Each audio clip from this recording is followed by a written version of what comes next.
आया है। पूरे संसार के ज्ञानियों को एक तरफ रख दीजिए और तुलसी को एक तरफ रख दीजिए। मुझे इस वक्त जिनकी मुझे सबसे अधिक कमी महसूस हो रही है सुलेमान आसिफ साहब की, वो मुझे एक बात हमेशा कहा करते थे कि पूरी दुनिया में अगर मुझे सिर्फ एक अजीम तरीन शायर को चुनना हो, किसी एक दानिशमंद को चुनना हो, तो मैं केवल और केवल तुलसी को चुनूंगा, क्योंकि उसने इतिहास के अंदर इतने कम समय बीते हैं तुलसी को गए हुए, उसने अपनी एक काव्य पुस्तक को एक धर्म ग्रंथ बना दिया। उसने अपने पीछे एक पूरा संप्रदाय खड़ा कर दिया। ये बहुत बड़ी बात होती। तुलसी ने कोई दावा नहीं किया। गालिब ने तो फिर भी कह दिया कि आते हैं गैब से ये मजामी ख्याल में, गालिब शरीर खाम नवाए सरोश है। लेकिन तुलसी ने यह भी नहीं कहा स्वान सुखाए, अपने सुख के लिए कह रहा हूं। और इतना सुंदर कहा कि तुलसी का सुख सबका सुख हो गया। ज्ञान ऐसा ही होता है जो तुमसे उपजे लेकिन सबका हो जाए। तुलसी ज्ञान है। गुरु का अर्थ है व्यास। व्यास गुरु है। पूरे संसार को गुरु शब्द नहीं पता लगता यदि वेद व्यास नहीं होते। व्यास ने गुरुता सिखाई, गुरु होना सिखाया है। राम, आमतौर पे राम को मर्यादा के साथ जोड़ा जाता है, लेकिन मर्यादा हो ही नहीं सकती अगर उसका एक मूलभूत गुण न दिखाई दे, क्षमा। राम के पूरे जीवन में क्षमा है। जितना क्षमाशीलता में एक देखो, हम लोग क्षमा करते हैं, माफ करते हैं, जाओ माफ कर दिया। ये माफ करना नहीं होता है। ये तो अपने पास हम इकट्ठा करते हैं, अपने अहंकार के अंदर कुछ पूंजी रखते हैं कि मैंने बड़ी माफी की है। लेकिन जो संपत्ति सिव रावण ही दीन दिए दसमाथ, सोई संपदा विभीषणी सकुचि दीन रघुनाथ। ये सकुचाना सिर्फ उसी में हो सकता है जिसमें क्षमाशीलता है। ये सकुचाना प्रेम है, गहरा प्रेम है। और राम के अंदर क्षमा है, इसलिए वो सबको क्षमा करता चला जाता है।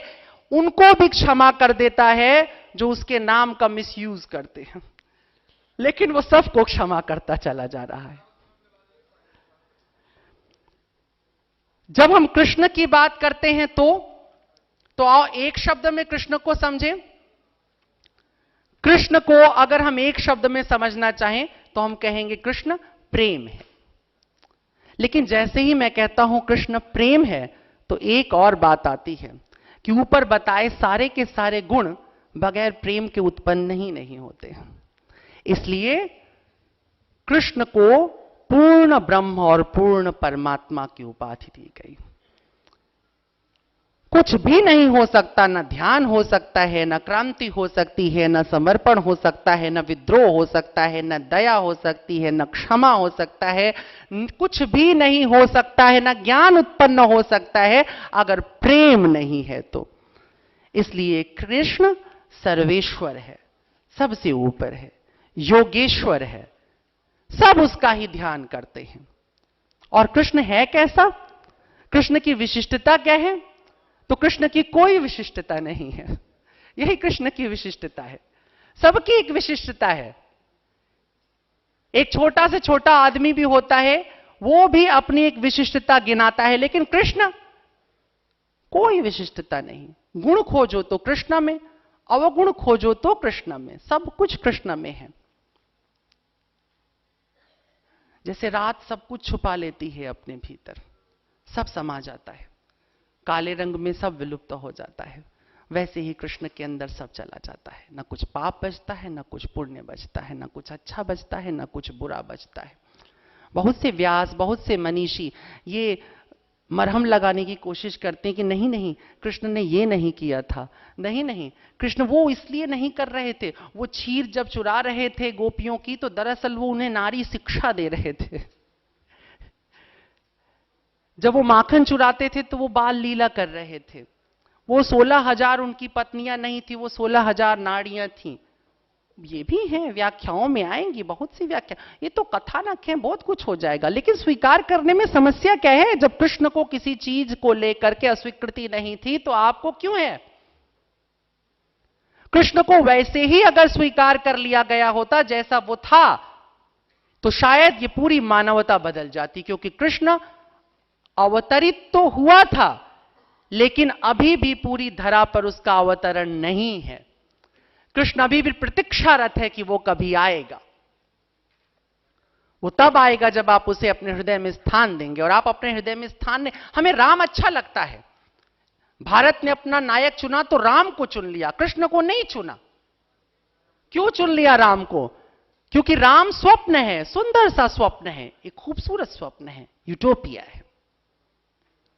जब हम राम की बात करते हैं तो हमारे सामने एक ऐसा आदर्श होता है जो हम कभी नहीं हो सकते हैं।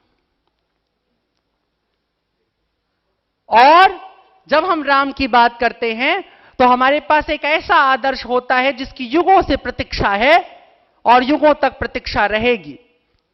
राम समाज को लेकर के चलता है, ऐसा हम समझाते हैं। ऐसा है नहीं, लेकिन ऐसा हमने समझा दिया है लोगों को।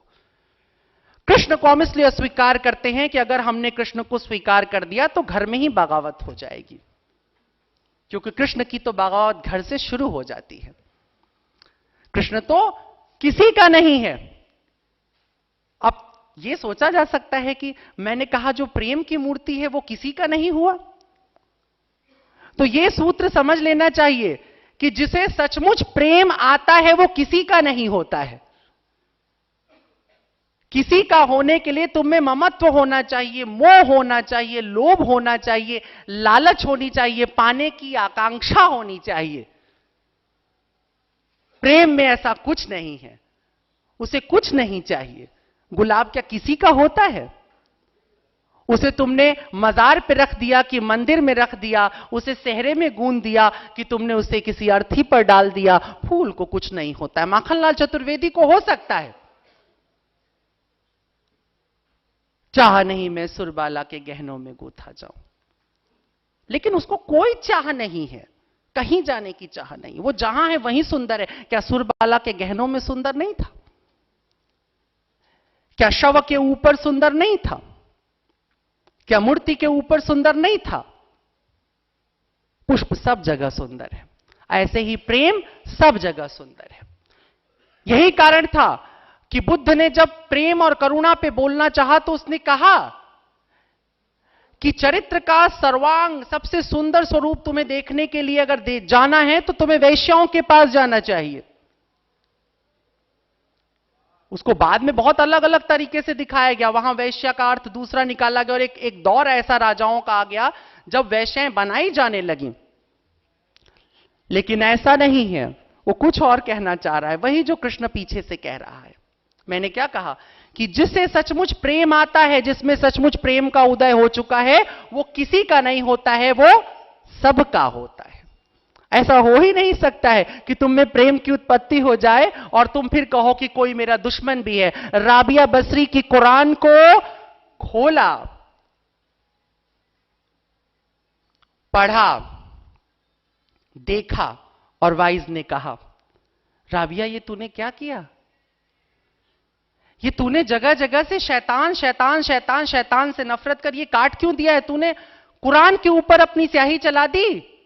उसने कहा नहीं नहीं, मैंने कुरान पे स्याही नहीं चलाई है, लेकिन मैं बोल ही नहीं पाती हूं नफरत करना। जब से मैंने अल्लाह से मोहब्बत की, मैंने जाना कि इश्क हकीकी क्या है, तब से मैं भूल गई कि नफरत क्या होती, वो शैतान से ही क्यों ना हो।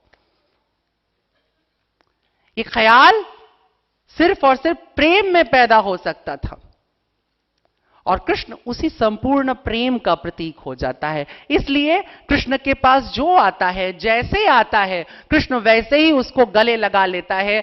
जब सुदामा आता है तो रोते रोते उसके चरण पखार देता है। जब भीष्म आते हैं और कहते हैं कि देखो मैंने प्रण लिया है,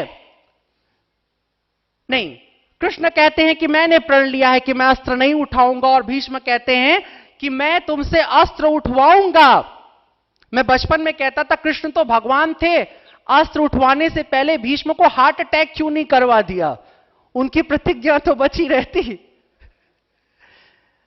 लेकिन ऐसा नहीं था, क्योंकि कृष्ण ने तो प्रतिज्ञा की ही थी तोड़ देने के लिए। क्यों? क्योंकि हम में से अधिकांश यही तो करते हैं, प्रतिज्ञा करते हैं और तोड़ देते हैं। लेकिन जब ऐसा होता है तो बहुत सारे लोग समझाते हैं तुमने प्रतिज्ञा तोड़ दी है, रघुकुल रीत सदा चली आई। प्राण जाए पर वचन न जाए। तुमने प्रतिज्ञा तोड़ दी, तुम गिल्ट करो, तुम गुनहगार हो। कृष्ण ने कहा ना, प्रतिज्ञा टूट सकती है। क्यों? क्योंकि प्रतिज्ञा तुम्हारी थी ही नहीं। प्रतिज्ञा एक कालखंड का हिस्सा थी। एक समय ने तुम्हें यह ताकत दी थी, ये ओज दी थी कि तुम जो चाहो वो प्रतिज्ञा कर लेते। लेकिन एक समय आ सकता है जब तुम उस योग्य नहीं रह जाओगे। तो जब यह प्रतिज्ञा टूट जाए तो शर्मिंदा मत होना, कृष्ण को याद कर लेना। कृष्ण रणछोड़ है, रण छोड़ करके भाग जाता है। क्यों? क्योंकि कभी तुम्हें भी पीठ दिखानी पड़ सकती है, कभी हटना पड़ सकता है, कभी अपने उसूलों को तोड़ना पड़ सकता है, वहां से दूर जाना पड़ सकता है। शर्मिंदा नहीं होना। अगर तुम शर्मिंदा हो गए तो तुम गुनाह करोगे, क्योंकि भारतीय धर्म में पाप केवल एक चीज है, वो है शर्मिंदगी, अपराध बोध। वेद ने पाप नहीं सिखाया, इसलिए वेद के पास नर्क भी नहीं आया। कृष्ण के पास पाप नहीं है। सारे जिन्हें तुम पाप कहते हो, कृष्ण ने उसे स्वीकार कर लिया। इसलिए नहीं कि तुम अब इसके बाद व्याख्यान सुनने का खूब पाप करना, इसलिए नहीं, सिर्फ इसलिए कह रहा हूं कि यदि त्रुटिवश गलती से कुछ ऐसा हो जाए तो उसके लिए अपराधी मत महसूस करो, उसमें सुधार लाओ, उसे बदलो, उसे परिवर्तित करो। कृष्ण ने अपना प्रण तोड़ दिया, भीष्म को उसकी प्रतिज्ञा को सफल होने दिया, कृष्ण सर्वेश्वर बन गया और भीष्म शरसैया पे लेट गया। कृष्ण लेटा है, प्राण जाने को है, बुलाता है, कृष्ण से कहता है तुम मेरे सामने खड़े रहना जब तक कि मेरे प्राण ना निकल जाएं, जब तक मेरा शरीर तुम में, मेरी आत्मा तुम में विलीन ना हो जाए, तब तक तुम मेरे सामने से मत हटना। ये वो कृष्ण जिसकी प्रतिज्ञा तोड़ने के लिए वो खड़ा था, आज वो कहता है मेरे मरने, मेरे अंतिम श्वास तक तुम मेरे समक्ष खड़े रहना। और कृष्ण खड़ा है। ये प्रेम है, ऐसा अद्भुत कृष्ण जिसने तुम्हें वो सब कुछ दे दिया जिससे तुम अपने जीवन को सुंदर बना सकते हो। देखो, जहां जहां तुम्हें सुंदरता मिलेगी वहां वहां तुम्हें कृष्ण मिलेगा, जहां जहां तुम्हें स्वतंत्रता मिलेगी वहां वहां तुम्हें कृष्ण मिलेगा, जहां जहां तुम्हें प्रेम मिलेगा वहां वहां तुम्हें कृष्ण मिलेगा। इसलिए कृष्ण द्रौपदी का चीर बढ़ाता है, उसके लिए बचपन में चीर चुरा लेता है। इतना कपड़ा लाएगा कहां से? विपणन सिखाता है संसार को, व्यापार सिखाता है। यद्यपि कृष्ण कहता है कि मैं वणिकों को नहीं मिलूंगा, मैं बनियों को नहीं मिलूंगा। सबसे ज्यादा बनिए कृष्ण की पूजा करते हैं, जगह जगह ठाकुर जी ठाकुर जी ठाकुर जी ठाकुर जी। सारे बनिए इतना सारा माल लेकर के बैठे रहेंगे, कृष्ण जी को, ठाकुर जी को उस पर रख देंगे, उनको दही खिलाएंगे, बिस्किट खिलाएंगे, सब खिलाएंगे, झूला। पर कृष्ण ने कहा मैं तुम्हें नहीं मिलूंगा। और कृष्ण जिद्दी है, कह दिया नहीं मिलूंगा तो नहीं मिलेगा। अभी दूसरा भगवान ट्राई करना शुरू कर देना चाहिए बनियों को। इधर हो भी रहा है, कई नए भगवान इधर आए हैं, बहुत सारे लोग ट्राई कर रहे हैं। कुछ बाबा हैं जो समोसे से भी मामला यूं कर देते हैं ठीक, उधर बनिए खूब है, लगे हुए हैं। ऐसा है ना स्वामी जी? बहुत से हैं। अभी तो कोई भी भगवान हो जाता है, किसी को भगवान बनने के लिए बहुत मुश्किल नहीं है। तो ऐसा इसलिए हो जाता है, सोचो बनिया, मैंने माफ करेंगे मुझे सारे यहां पे जो अग्रवाल, वर्मा, गुप्ता जी सब लोग बैठे हुए हैं, मैं उनकी बात नहीं कर रहा हूं। मैं भी बनिया हो सकता हूं, ब्राह्मण भी हो सकता है, क्षत्रिय भी हो सकता है, वैश्य भी हो सकता है, सब हो सकते हैं। वो कह रहा है वणिक बुद्धि, जिसे लाभ हानि, जिसे अर्थ अनर्थ की चिंता है, जिसे फायदे और नुकसान की चिंता है, ऐसे व्यक्ति को कृष्ण नहीं मिलेगा। ऐसे व्यक्ति कृष्ण नहीं मिलेगा तो मुसलमान कहेंगे साहब हम तो चलो ब्राह्मण क्षत्रिय वैसे में। नहीं नहीं नहीं नहीं नहीं, ये कुरान में भी ऐसा ही है। पैगंबर साहब ने हर चीज की दुआ मांगी, दौलत की दुआ ही नहीं मांगी। अब सोचो, कह तो दिया कि बनियों को नहीं मिलेगा। बुद्धि में जब तक लाभ और हानि है तब तक प्रेम नहीं आता। बुद्धि में जब तक लेना और देना है तब तक प्रेम नहीं आता। बुद्धि जब ये पूछ देती है कि हां हां मैं इसे दे रहा हूं, ये मुझे क्या देगा, प्रेम नहीं आएगा, व्यापार आएगा। प्रेम तो बस इतना कहेगा कि ये मेरे पास था और ये मैंने तुम्हें दे दिया, तुमने ले लिया, मुझे खुशी हुई। मैं खाली